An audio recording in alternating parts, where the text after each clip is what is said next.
वनवास का समय चल रहा था। पांडव गहरे जंगल में रह रहे थे। एक दिन भीम गुस्से से भरा हुआ युधिष्ठिर के पास आया। उसकी आंखों में अंगारे थे और उसकी आवाज में कौरवों के प्रति प्रचंड क्रोध। भीम ने कहा, भैया, अब बस, दुर्योधन के अत्याचार का अंत अब होना चाहिए। मैं अकेले ही कौरव पर टूट पड़ूंगा। युधिष्ठिर ने भीम की बात सुनी। वह शांत थे, पर भीतर कहीं गहरा चिंतन चल रहा था। उन्होंने कहा, भीम, मैं धर्म को जानता हूँ, उसकी गहराई को, उसकी कठिन गति को।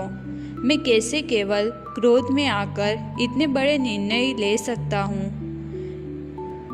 यह मेरू पर्वत को हिलाने जैसा कठिन है। भीम यह सुनकर और भी उत्तेजित हुआ, लेकिन युधिष्ठिर ने उसे रोकते हुए धीरे से समझाया, भीम, युद्ध केवल बल से नहीं जीते जाते, विचार से, संयम से और समय देखकर उठाए गए कदमों से जीत मिलती है। लेकिन जो कार्य तुम केवल उतावली और बल के घमंड से स्वयं आरंभ करना चाहते हो, उसे भी सुनो। भूरिश्रवा, सल, भीष्मपिता, गुरु द्रोण, कर्ण और अश्वत्थामा, ये सभी अत्यंत पराक्रमी योद्धा है। दुर्योधन के नेतृत्व में धृतराष्ट्र के पुत्र अप्रतिहत योद्धा है। यद्यपि भीष्मपिता, गुरु द्रोण और महात्मा कृपाचार्य दोनों पक्षों में समान स्नेह रखते हैं, फिर भी वे सब राजकुल के अन्न के ऋणी हैं। वे सभी दिव्यास्त्रों के ज्ञाता, धर्मपरायण और देवों सहित इंद्र तक के लिए भी अजय है। कर्ण अभेद्य कवच से ढका हुआ है और कोई उसका सामना नहीं कर सकता। हे वक्रोदर, मैं नींद नहीं ले पाता, क्योंकि मैं उन सभी धनुर्धर और सुतपुत्र कर्ण की चपलता के बारे में सोचता रहता हूँ। यह सुनकर भीमसेन का क्रोध शांत हुआ। तभी वहाँ सत्यवती पुत्र महायोगी व्यास आ पहुँचे। पांडवों ने विधि पूर्वक उनकी पूजा की। तब महात्मा व्यास ने युधिष्ठिर से कहा, हे महाबाहो युधिष्ठिर, मैं तुम्हारे हृदय की बात को जानता हूँ। इसी हेतु मैं शीघ्र यहाँ आया हूँ। तुम्हारे हृदय में भीष्म, द्रोण, कृपाचार्य, कर्ण, अश्वत्थामा, दुर्योधन और दुशासन से भय घूम रहा है। मैं विधि द्वारा उसका नाश कर दूंगा।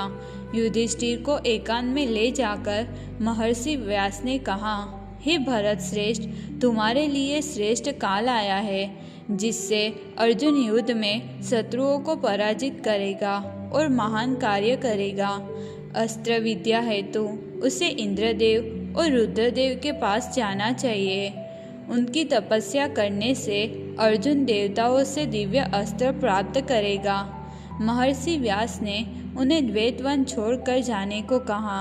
व्यास जी की आज्ञा पाकर युधिष्ठिर पांडवों के साथ द्वैतवन छोड़कर सरस्वती नदी के तट पर स्थित काम्यक वन की ओर गए और वहीं पे रहने लगे। किसी समय धर्मराज युधिष्ठिर ने मुनि के संदेश को स्मरण कर अर्जुन से कहा, हे पार्थ, आज संपूर्ण पृथ्वी दुर्योधन के वश में है। हमारा भार अब केवल तुम पर है। मैं कृष्ण द्वैपायन वेदव्यास से प्राप्त उपदेश को याद कर रहा हूँ। उस ज्ञान से विश्व स्पष्ट दिखाई देता है। तुम ब्रह्म ज्ञान से संयुक्त हो। समय आने पर देवताओं की प्रसन्नता प्राप्त करो। कठोर तप से स्वयं को तैयार करो। धनुष बाण धारण कर उत्तर दिशा की ओर जाओ। इंद्र के पास सभी दिव्य अस्त्र है, जो देवताओं ने भय के समय उन्हें दिए थे। इंद्र ही तुम्हें वे अस्त्र प्रदान करेंगे। अतः आज ही दीक्षा लेकर इंद्र के दर्शन के लिए निकलो। अर्जुन दीक्षा लेकर गांडीव, अक्षय तूर्य, कवच आदि पहनकर अग्नि में होम किया और ब्राह्मणों को दक्षिणा देकर उनसे आशीर्वाद लिया। उसे देखकर ब्राह्मण, सिद्ध गंधर्व, अदृश्य प्राणी तथा युधिष्ठिर, भीम, नकुल, सहदेव और द्रौपदी ने विजयी होने का आशीर्वाद दिया। वह हिमालय, गंधमादन और कठिन पर्वतों को पार करता हुआ इंद्रकील पर्वत पहुंचा। वहां आकाशवाणी हुई, यही ठहर जाओ। इतने में ही वृक्ष के मूल भाग से महान तपस्वी आए और कहा, यहाँ अस्त्र शस्त्र की आवश्यकता नहीं है, यह शांत ब्राह्मणों का स्थान है। अपने धनुष को यहीं फेंक दो, अब तुम उत्तम गति को प्राप्त हो चुके हो। परंतु अर्जुन ने धनुष को न त्यागने का दृढ़ निश्चय कर चुके थे। तब उस ब्राह्मण देवता ने कहा, शत्रुसूदन, तुम्हारा भला हो, मैं साक्षात इंद्र हूँ, मुझसे कोई वर मांगो। अर्जुन प्रणाम कर बोले, भगवान, मैं आपसे संपूर्ण अस्त्रों का ज्ञान प्राप्त करना चाहता हूँ, यही मेरा अभीष्ट मनोरथ है। इंद्र ने कहा, धनंजय, जब तुम यहाँ तक आ पहुँचे तब तुम्हें अस्त्रों को लेकर क्या करना है? अब इच्छा अनुसार उत्तम लोक मांग लो। धनंजय बोले, देवेश्वर, मैं अपने भाइयों को वन में छोड़कर वैर का बदला लिए बिना लोभ अथवा कामना के वशीभूत हो न तो देवत्व चाहता हूँ, न सुख और न ऐश्वर्य प्राप्त करने की इच्छा है। यदि मैंने वैसा किया तो सदा के लिए संपूर्ण लोकों में मुझे महान अक्षय प्राप्त होगा। इंद्र अर्जुन को सांत्वना देते हुए कहने लगे, तुम परमेश्वर महादेव जी का दर्शन पाने के लिए प्रयत्न करो। उनके दर्शन से पूर्णतः सिद्ध हो जाने पर तुम स्वर्गलोक में पधारोगे। इतना कहकर इंद्र अदृश्य हो गए। अर्जुन हिमालय पर्वत की दिशा में उत्तरी और अत्यंत गति से, दृढ़ निश्चय से अकेले ही वह कांटों से भरे भयंकर वन में तप करने को चले गए। वन दुर्गों को पार करके वह महान पर्वत के समीप हिमालय की पृष्ठभूमि में शोभायमान हुए। वह वन बड़ा ही मनोहर, शीतल और पवित्र जलों से युक्त था, जिसे देखकर अर्जुन का मन प्रफुल्लित हो गया। वह रमणीय वन में रहकर उग्र तप करने लगे। कुशा का ही चीर धारण किए तथा दंड और मृगचर्म से विभूषित अर्जुन पृथ्वी पर गिरे हुए सूखे पत्तों का ही भोजन के स्थान में उपयोग करते थे। 1 मास तक वे 3-3 रात के बाद केवल फलाहार करके रहे। दूसरे मास को उन्होंने पहले की अपेक्षा दूने समय पर अर्थात 6 रात के बाद फलाहार करके व्यतीत किया। तीसरा महीना 15 दिन में भोजन करके बिताया और चौथे महीने पांडुनंदन अर्जुन केवल वायु पीकर रहने लगे। वे सिर्फ पैर की अंगूठे पर खड़े होकर तप करते थे।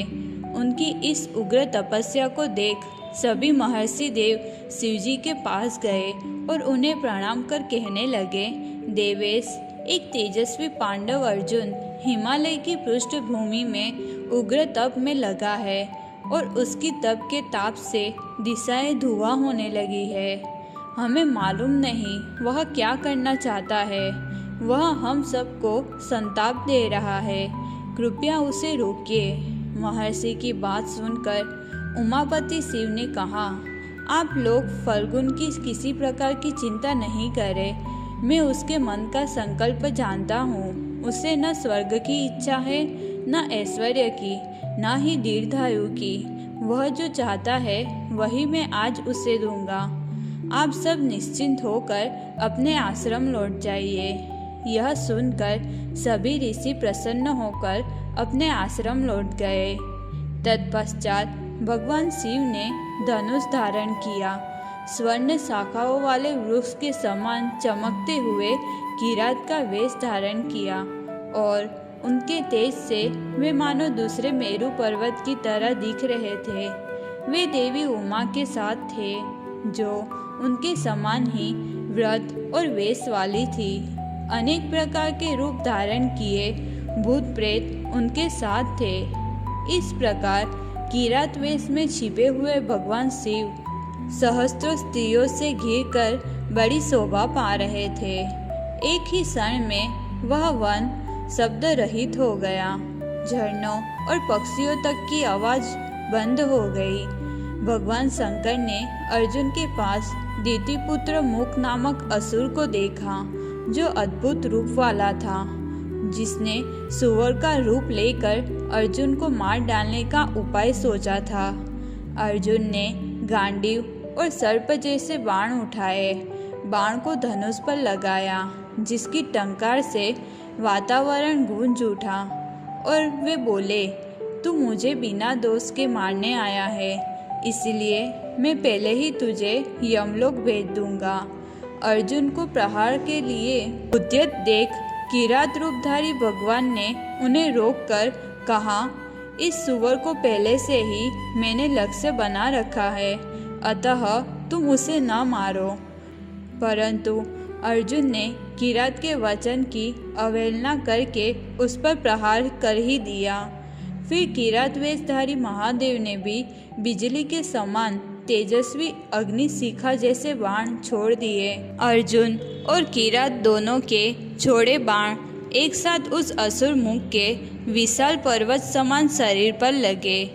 तेजस्वी बाणों से घायल होकर वह असुर पुनः राक्षस रूप में अत्यंत विकराल होकर मर गया।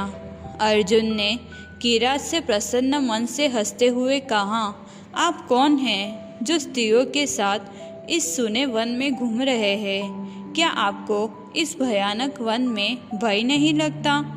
और आपने मेरे शिकार इस सुअर को क्यों मारा? यह राक्षस मुझे मारने आया था। चाहे आपने किसी कामना से या मेरा तिरस्कार करने के लिए इस सुअर को मारा हो, किसी दशा में भी मैं आपको जीवित नहीं छोड़ूंगा। यह मृगया धर्म नहीं है।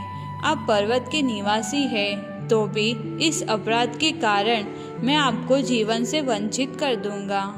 किरात हंसकर बोले, हे वीर, मेरे कारण तुम्हें वन में डरने की जरूरत नहीं। यह भूमि हमारे रहने के लिए उपयुक्त है, पर तुम यहाँ दुष्कर वन में कैसे रह रहे हो? यह स्थान अनेक शक्तिशाली जीवों से भरा है। तुम कृष्ण जैसे कोमल सुखी जीवन के योग्य हो। यह निर्जन वन तुम्हें कैसे शोभा देता है? अर्जुन ने कहा, मैं गांडीव और अग्नि जैसे बाणों के सहारे इस वन में निवास करता हूँ। यह राक्षस सुअर रूप लेकर मुझे मारने आया था, इसलिए मैंने इसे मार गिराया। किरात ने कहा, मैंने पहले ही अपने बाणों से इसे मारा था और यह मेरे प्रहार से यमलोक गया है। यह मेरा ही लक्ष्य था, मेरे ही आघात से मरा है। तुम अपने बल के घमंड में आकर अपने दोस्त दूसरे पर नहीं मर सकते। तुम मुझसे जीवित नहीं बच पाओगे। ठहरो, मैं बिजली जैसे बाणों से तुम पर प्रहार करता हूँ। तुम भी अपनी पूरी शक्ति से प्रहार करो। ये सुनकर अर्जुन क्रुद्ध हो गए और उन्होंने भी किरात पर बाण से प्रहार कर दिया। तब किरात ने प्रसन्न चित्त होकर उन बाणों को पकड़ लिया और कहा, ओ मूर्ख, और बाण मारो और बाण मारो। इन मर्मभेदी नाराजों का प्रहार कर। दोनों एक दूसरे पर सर्प जैसे बाण वर्षा कर गरजते रहे। तत्पश्चात अर्जुन ने किरात पर बाणों की वर्षा की। किरात वेशधारी भगवान शिव ने उन सभी बाणों को प्रसन्न मन से ग्रहण कर लिया और पर्वत के समान अचल खड़े रहे। अर्जुन आश्चर्यचकित हो उठे। वहाँ यह कोमल अंग वाला व्यक्ति हिमाचल समान मेरे सभी बाणों को सह रहा है। यह कौन है? देवता, यक्ष या कोई असुर? त्रिदेवों के समान तेज वाला यह पुरुष कौन है? मेरे इतने बाण कोई नहीं सह सकता सिवाय पिनाकधारी देव के। यदि देव या असुर हो तो मैं इसे मार ही दूंगा। अर्जुन ने सैकड़ों सूर्य किरणों जैसे बाण छोड़े। भगवान शिव ने उन्हें भी पर्वत की तरह सह लिया। इस तरह प्रहार करके अर्जुन के सभी बाण समाप्त हो गए। तब वह भयभीत हो गए। उन्होंने सोचा, अग्निदेव ने तो मुझे अक्षय तृण दिए थे, फिर बाण कैसे समाप्त हो गए? यह व्यक्ति मेरे सभी बाण खा क्यों रहा है? अब मैं इसे धनुष की नोक से मारूंगा। अर्जुन ने किरात पर धनुष की नोक और मुष्टियों से प्रहार किया। उस पर्वतीय किरात ने अर्जुन के उस दिव्य धनुष को भी अपने में लीन कर लिया। अर्जुन ने हाथ में तलवार लेकर वेगपूर्वक उस पर आक्रमण किया। उनकी वह तलवार भी कुंठित नहीं होती थी, परंतु उसके मस्तक से टकराते ही वह उत्तम तलवार टूट गई। तब अर्जुन ने वृक्ष और शिलाओं से युद्ध करना आरंभ किया। तब विशालकाय किरात रूपी भगवान शंकर ने उन वृक्षों और शिलाओं को भी ग्रहण कर लिया। फिर दोनों ने वज्र समान मुष्टियों से भीषण युद्ध किया, जैसे वज्र और वृत्त का युद्ध। उनकी छाती और भुजाओं के टकराव से अग्नि जैसी चिंगारियां उठने लगी। तभी भगवान शिव ने अर्जुन को दबाकर बेहोश कर दिया। जब अर्जुन को चेत हुआ तब वे उठकर खड़े हो गए। उस समय उनका पूरा शरीर घायल हुआ था और खून निकल रहा था। वे बहुत दुखी थे। तब वे शरणागत वत्सल पिनाकधारी भगवान शिव की शरण में गए और मिट्टी की वेदी बनाकर उसी पर पार्थिव शिवलिंग का निर्माण किया और उसकी पूजा की। उन्होंने देखा कि उनका पार्थिव शिवलिंग पर चढ़ाया फूल किरात के सिर पर है। वह समझ गए ये भगवान शिव है। अर्जुन हर्ष से उल्लसित होकर किरात रूपी शंकर के चरणों में गिर पड़े। भगवान शिव ने कहा, फाल्गुन, मैं तुम्हारे इस अनुपम पराक्रम, शौर्य और धैर्य से बहुत संतुष्ट हूँ। तुम्हारे समान दूसरा कोई क्षत्रिय नहीं है। तुम्हारा तेज और पराक्रम आज मेरे समान सिद्ध हुआ है। मैं तुम पर बहुत प्रसन्न हूँ। मैं तुम्हें दिव्य दृष्टि देता हूँ। तुम्हारे पराक्रम से तुम युद्ध में देवताओं को भी जीत लोगे। मैं तुम्हें अपना अद्भुत अजय अस्त्र पाशुपतास्त्र दे रहा हूँ। अर्जुन ने देवदेवेश भगवान शिव को पार्वती सहित देखा और दंडवत होकर प्रणाम कर उनकी स्तुति की और क्षमा याचने लगे। भगवान शिव ने प्रसन्न होकर उन्हें दोनों भुजाओं से खींचकर हृदय से लगाया और कहा, मैंने तुम्हारा अपराध पहले से ही क्षमा कर दिया है, और उन्हें वर मांगने को कहा। तब अर्जुन ने उनसे पशुपतास्त्र मांगा। भगवान शिव ने कहा, मैं तुम्हें वह प्रिय पशुपतास्त्र देता हूँ। तुम उसे धारण करने, चलाने तथा संहार करने में समर्थ हो। उस अस्त्र को न इंद्र जानता है, न यमराज, न ही यक्षों के राजा, न वरुण, तो मनुष्य कैसे जान सकते हैं। लेकिन हे पार्थ, उसे कभी भी सहसा किसी मनुष्य पर मत चलाना। कम तेजस्वी पर चलाने से वह पूरे जगत को ही नाश कर देता है। भगवान शिव ने उन्हें अस्त्र पढ़ाया, जो मानो स्वयं अंतकाल के देवता का मूर्तिमान रूप था। प्रसन्न होकर अर्जुन ने उस अस्त्र को ग्रहण किया। फिर पर्वतों सहित पृथ्वी कांप उठी। भगवान शिव ने अर्जुन का धनुष उसे लौटा दिया। अर्जुन ने भगवान शिव तथा उमा को प्रणाम किया। इसके बाद महादेव और माता पार्वती कैलाश लौट गए।